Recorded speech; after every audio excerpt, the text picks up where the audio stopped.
이번 주에 새벽에 요한복음을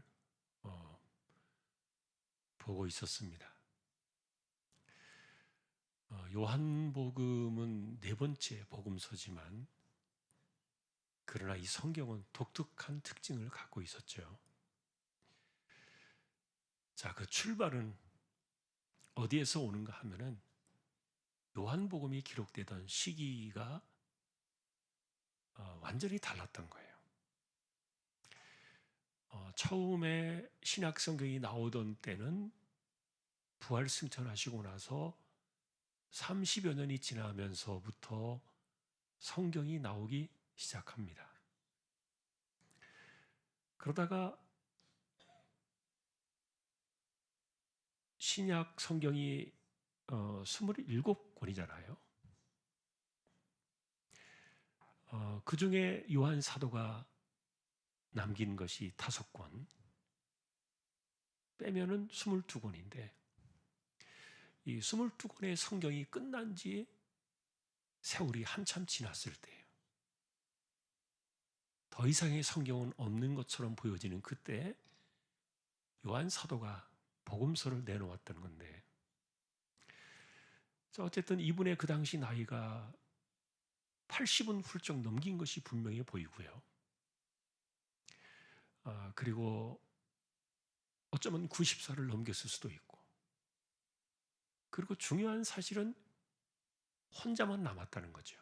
다 죽었어요. 아무도 남아있지 않았어요.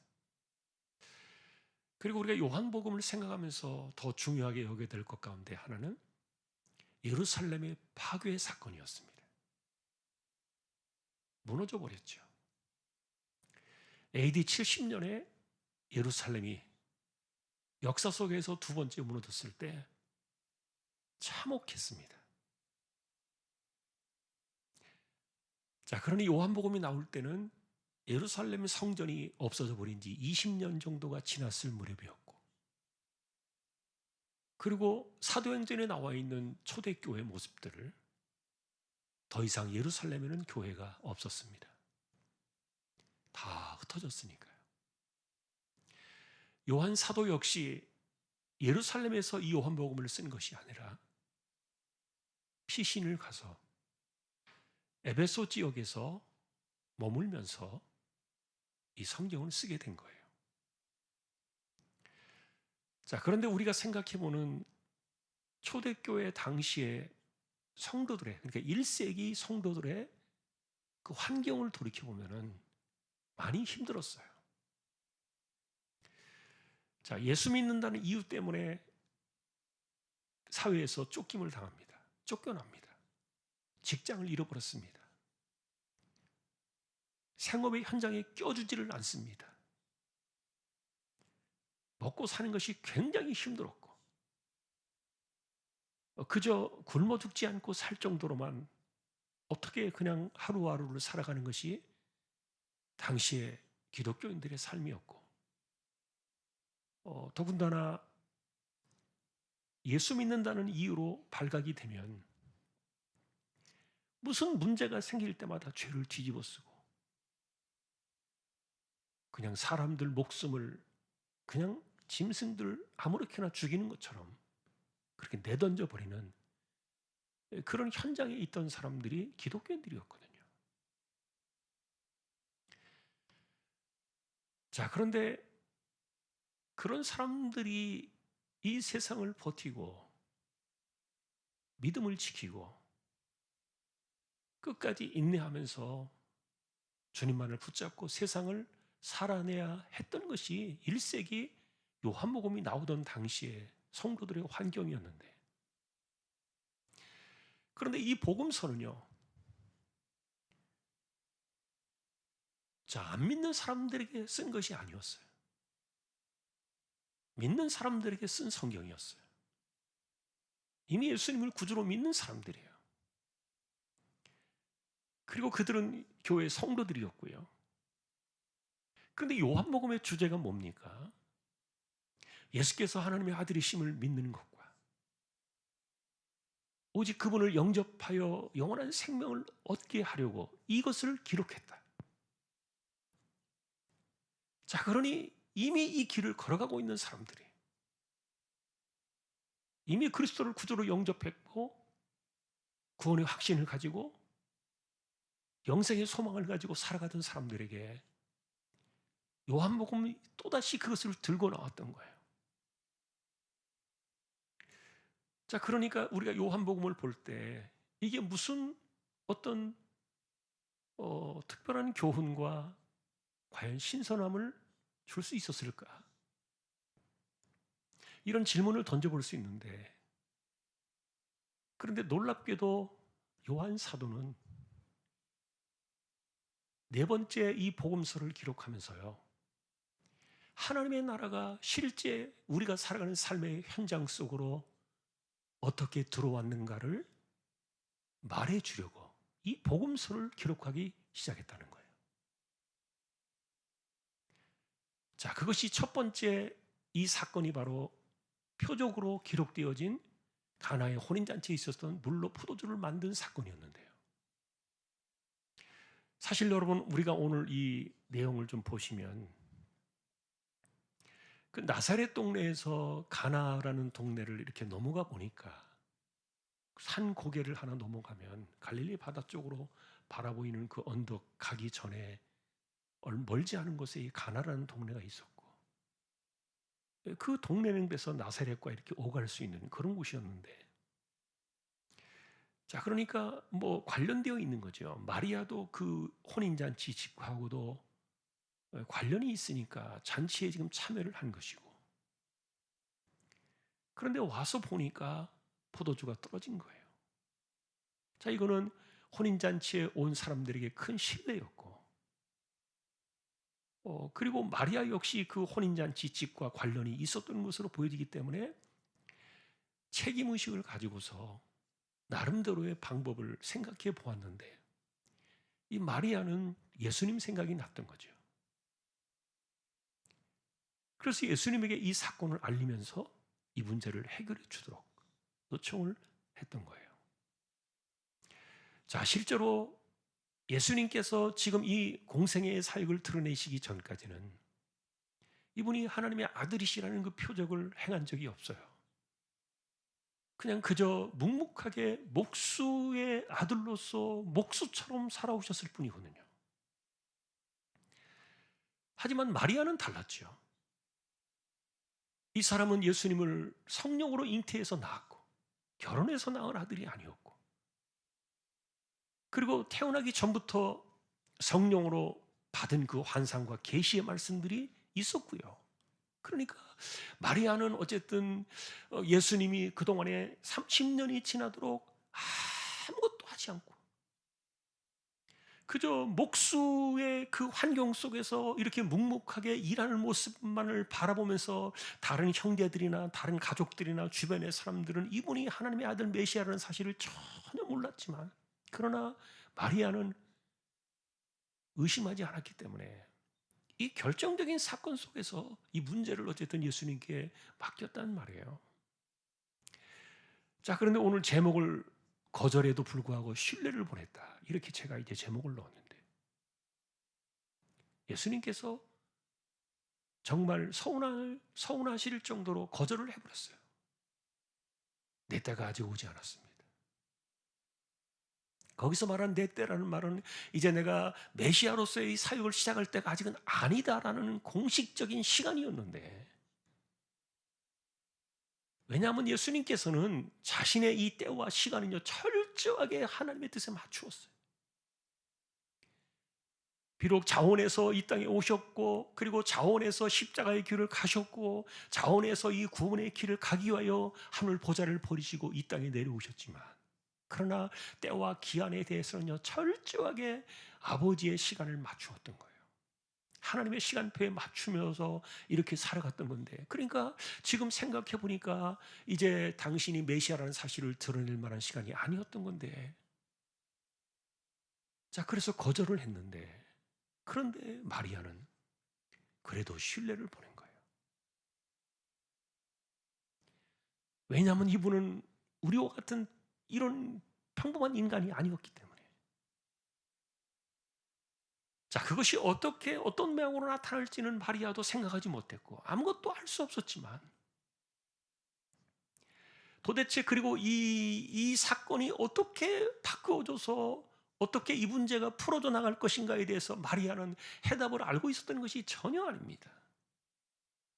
물이 포도주가 될 거라는 사실도 마리아는 몰랐고요. 자, 그런데 예수님께서,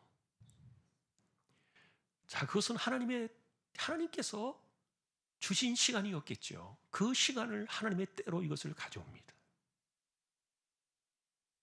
자, 그리고는 이 어머니가 하인들에게 말했잖아요. 이분이 무슨 말씀을 하시든지 그대로 하라. 무한한 신뢰를 보냈어요. 그랬더니 예수님께서 하나님의 때를 저는 받으셨다고 생각해요.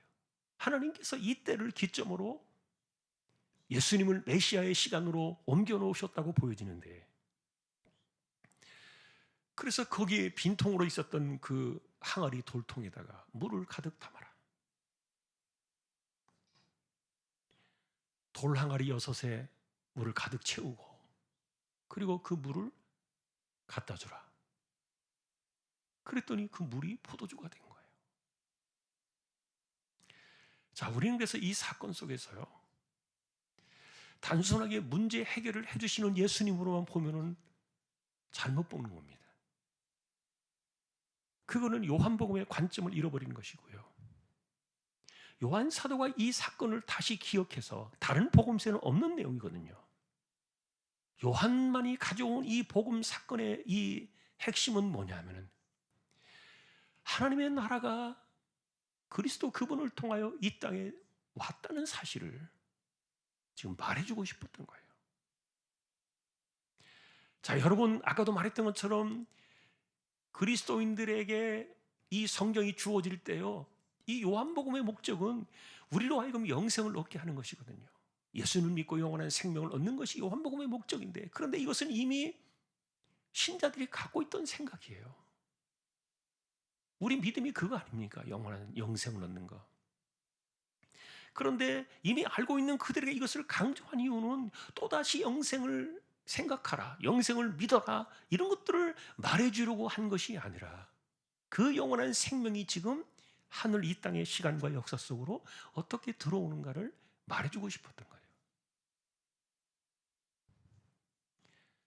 자, 이것은 우리가 요한복음의 밑바닥에 흘러내려가는 그 밑에 물을 우리가 지금 퍼보자는 겁니다. 결론적으로 이렇게 말할 수 있습니다. 이 가나 혼인잔치에 물이 포도주가 된 사건은, 이 포도주는 하늘 잔치에서, 하늘 잔치상에서 나오는 그 포도주다. 사람의 손으로 만들거나 이 땅에서 수확해서 만들어진 이 세상에서 얻어지는 그 포도를 통해서 만들어지는 포도주가 아니라는 거예요. 이거는 하늘로부터 가져올 수밖에 없는, 하늘로부터 내려온 그런 그 하늘 잔치의 사건 속에 있을 그 포도주가 이 땅의 시간 속으로 들어왔다는 것을 말해준 거예요. 자, 그러니 우리는 이 사건을 볼 때요, 요한 사도가 말하고 싶은 것은 뭐냐면, 영생은 죽어서 가는 세상이 아니다. 지금 이 세상에서부터, 이 땅에서부터 영생의 나라는 경험되어지고 있다. 왜냐하면 그 하나님의 나라는, 영생의 나라는 지금 그리스도를 통해서 우리 안으로 들어오고 있으니까. 자, 그런데 어떤 사람들을 통해서 이 하나님의 나라가 들어오느냐 하는 거예요. 사실 제자들은 물이 포도주가 된 사건을 보면서 믿었다 그랬는데, 예수님은 그들의 믿음을 믿지 않았어요. 그들의 믿음을 의심했어요. 왜냐하면 그들은 물이 포도주가 된 것 때문에 예수님을 믿었지만, 그러나 마리아가 보여줬던 이 본질적인 신뢰는요, 그리스도 그분 자신이었어요.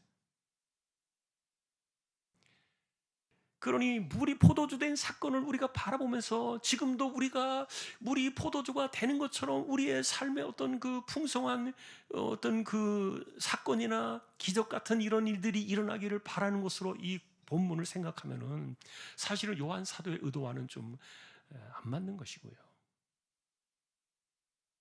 자, 그런데 비슷한 사건이지만 비슷한 이야기를 하고 있는 것 같지만 그러나 우리가 지금 말하고 싶은 것은 뭐냐면은 이것은 하늘의 은혜가 이 땅 속으로 들어오는 것이다. 이 포도주는 세상 것이 아니라는 거예요.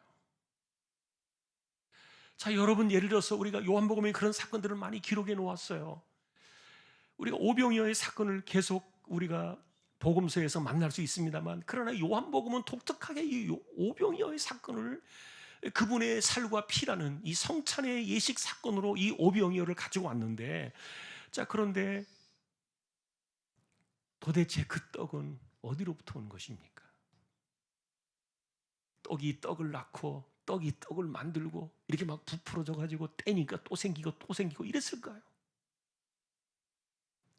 우리는 그 과정들을 전혀 알 수는 없어요. 아무도 그것을 본 사람이 없으니까. 그러나 우리가 생각하는 것은 요한은 분명히 말합니다. 이것은 하늘에서 내려온 산떡이다 그랬습니다. 적어도 5천 명이 그날에 그것을 먹었을 때 그들은 이 땅에서 먹는 그 보리떡을 먹은 것이 아니었던 거예요. 그들은 하늘 잔치상에서 하늘의 상에서 놓여질 그 떡덩이를 그들은 그날 그리스도를 통해서 그들은 것을 먹을 수 있었던 거예요. 자, 이런 것들은 영생을 현존하는 실제로 믿어야 한다는 요한복음의 이야기를 말해주고 있는 겁니다. 예를 들면 또 이런 것이죠. 요한복음에서 강조되어진 다른 복음서에서 말하고 있지 않은 독특한 내용 중에 하나가 무엇입니까? 그리스도를 영접하는 자들이 하나님의 자녀가 되었다. 그리고 물과 성령으로 거듭난 자들만이 하나님의 나라를 볼 것이다. 자, 그리고 여러분, 우리는 포도나무 가지가 되어서 그분으로부터 생명을 공급받는다. 지금 이런 것들이 우리가 살아가는 이 땅에서의 영생에 현존하는 이 실제를 우리가 경험하면서 누리면서 살라는 얘기지. 이게 영원한 생명 하나님의 나라에 가서 얻게 될 죽어서 얻는 그것만을 말하는 것은 아니라는 거예요. 자, 그런데 우리가 지금 말하고 있는 이 하나님의 나라, 이 하나님의 나라가 지금 우리 안으로 들어와 있다. 누가 보면 그것을 직설적으로 너희 안에 하나님의 나라가 있다 이렇게 이야기를 해주었지만 그러나 그것을 이 요한복음은 쭉 풀어서 21장의 이야기 속에서 그것을 우리에게 풀어주고 있었던 거예요. 자, 오늘 우리가 이 신학적인 이야기를 이렇게 하려고 하는 것이 아닙니다. 조금 어려운 이야기처럼 우리가 들려질 수도 있는데 물이 변하여 포도주가 되었네 그런 노래도 있어요. 그러나 그것만을 보면 안 돼요. 우리가 봐야 될 분은 그리스도 그분이세요. 그가 우리에게 영원한 생명을 주시고 하나님의 아들이시며 영원한 구원을 가져오시는 분이라는 사실을 우리의 삶 속에서 분명히 믿고 그분만을 신뢰하고 그분만을 주목할 때 그분이 가져오시는 그분이 우리의 인생 시간 속으로 우리의 삶 속으로 가져오시는 하늘의 은혜가 있다는 거예요. 그것이 바로 포도주였던 겁니다. 자, 그래서 아까 말씀드린 것처럼 이 포도주는 세상이 만들어내는 포도주가 아니었다. 하늘의 잔치에서 맛볼 수 있는 포도주를 이날에 주님께서는 내놓으셨던 거예요. 우린 이런 사건들을 가르쳐 말하기를 은혜다 이렇게 말해요.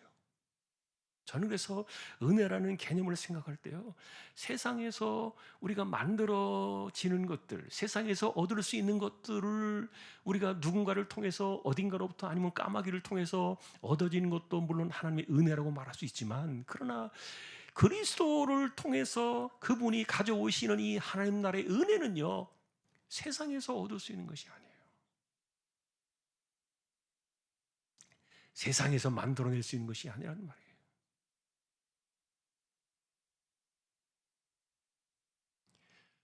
자, 이것은 고통의 세월을 지나고 있던 1세기 초대교회 성도들에게 어떤 힘이 되었을까? 어떤 위로가 되었을까? 만일에 우리가 그런 관점에서 이 질문을 본다면 어렵다, 그런 생각이 들 거예요. 자, 지금 우리에게 필요한 것이 무엇인가를 이야기할 때 우리는 그 물질만을 생각합니다. 그러나 마리아가 말했던 것처럼 무슨 말씀을 하시든지 그대로 하라. 이 무한한 신뢰를 그분에게 돌리고 이 모든 것의 주권이 그분에게로 돌아갈 때 그분의 뜻을 따라서 그분이 이 땅에 하나님의 나라의 은혜를 가져오는 이 사건들이 있을 때 그것을 우리가 받는 것이지. 내가 필요하다고 해서 구하고 얻고 그렇게 되어지는 것과는 좀 다르다는 거예요. 자, 포도주는 세상에서 얻을 수 있는 것이 아니었다. 이건 하늘 잔치에 그것이 내려오는 사건이었다. 자, 우리가 한 번 더 이것을 기억하면서요. 이것을 가져온 마리아의 오늘 이야기를 보는 겁니다. 그것은 어디에서 오느냐? 그리스도에 대한 무한한 신뢰다. 무조건적인 신뢰. 나의 시간과 나의 때와 나의 뜻과 나의 생각과 이런 것이 이루어지는 것이 아니라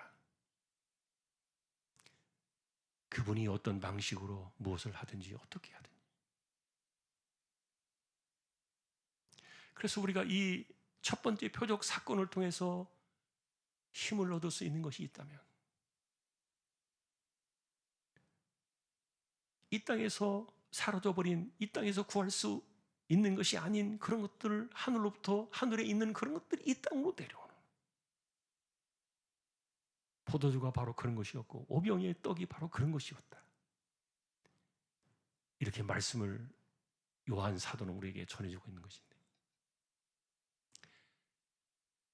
자, 우리는 우리가 기도하면서요 은혜를 구하며 삽니다. 자, 그러니 물이 포도주가 되게 해주십시오. 이렇게 지정하지 말고요. 마리아가 말했던 것처럼 무슨 말씀을 하시든지 그대로 하라. 무한 신뢰입니다. 방법과 방식과 목표와 목적과 이런 것들을 우리가 제시하는 것이 기도가 아니라는 거예요. 하늘의 은혜를 가져오고 하늘 사건을 가져오는 것은 철저하게 그분의 주권에 달려있다는 거예요.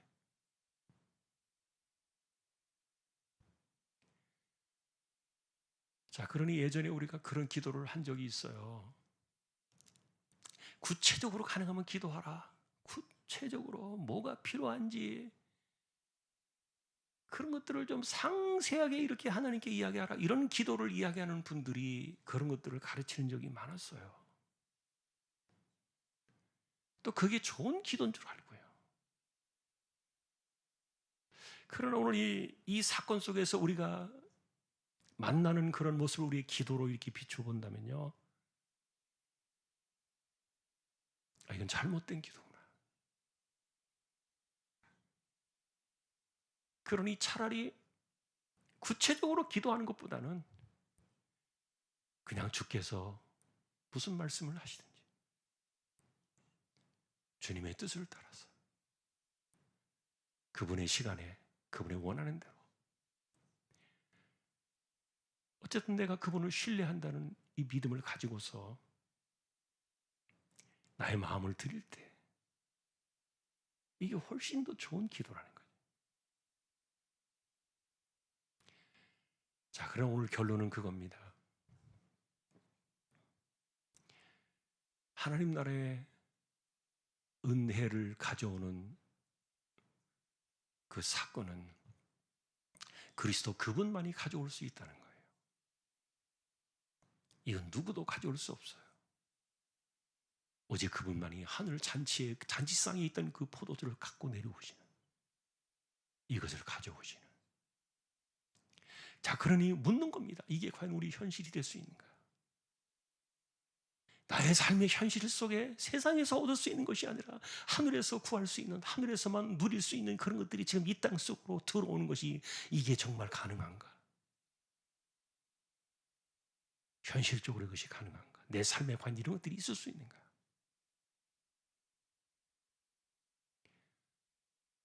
자, 우리는 이 질문을 던져보면서 내 믿음이 어디에 있는가를 생각해 봐야 돼요. 그리스도만이 가져오실 수 있습니다. 그분만이 하늘의 것을 이 땅으로 가져오실 겁니다.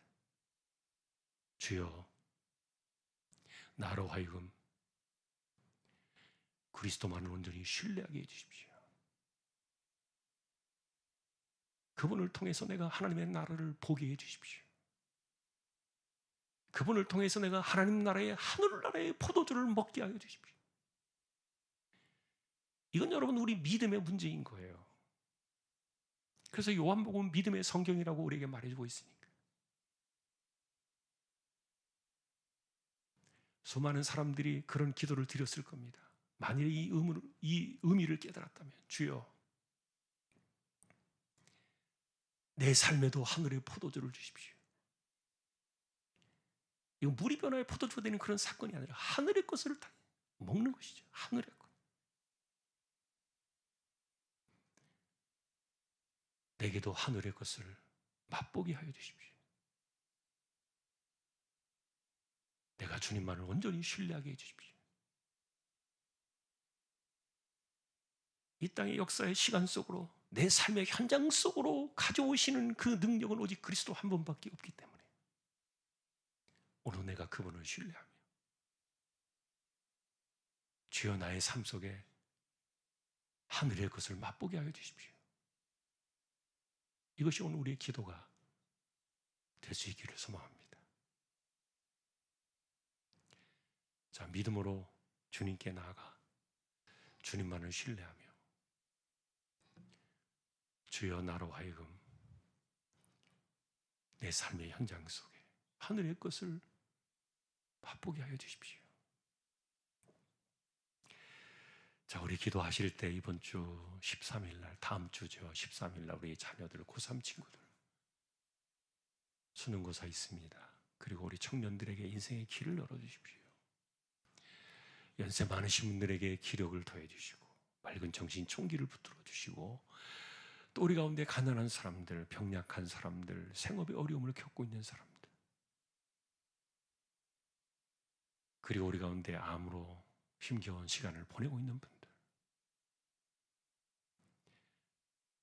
자, 우리가 삶 속에서 그리스도만이 가져오시는 하늘의 그 사건들, 하늘의 은혜들, 이런 것들을 내가 누리면 누릴 수 있겠습니까? 정말 간절한 마음으로 우리가 주님만을 신뢰하면서 그런 기도 드리는 것 참 좋은 기도라고 생각해요. 우리 함께 주여 한번 외치고요, 오늘도 끝나는 시간까지 함께 동성으로 기도를 드리겠습니다. 주여,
우리가 보냈던 무한한 신뢰, 그것은 세상 나라의 방식으로 문제를 풀어달라는 것이 아니라 주님이 가져오신 세상, 그분이 계신 세상, 메시아의 나라, 메시아의 세상 그 방식으로 문제를 풀어달라고 무한한 신뢰를 보냈다는 것처럼 우리 역시 이 땅에서 우리가 풀 수 없는 문제를 풀어달라고 구하는 것이 아니라 세상 방식이 아니라 주님의 방식, 주님의 나라, 주님이 살아가는, 주님이 가져오신 그 메시아의 세상으로 그것을 우리에게 맛볼 수 있도록 가져오시고 우리에게 은혜와 선물로 주시는, 오직 그리스도만이 가져오실 수 있고 그분만이 하실 수 있는 그분의 세상을 경험하며 살아가기를 소망하는 우리 모든 믿음의 식구들 위해 우리 주님 예수 그리스도의 은혜와 하나님 아버지의 사랑과 성령님의 감화, 감동, 위로, 인도, 교통, 충만하심이 이제로부터 영원까지 함께 있을지어다. 아멘.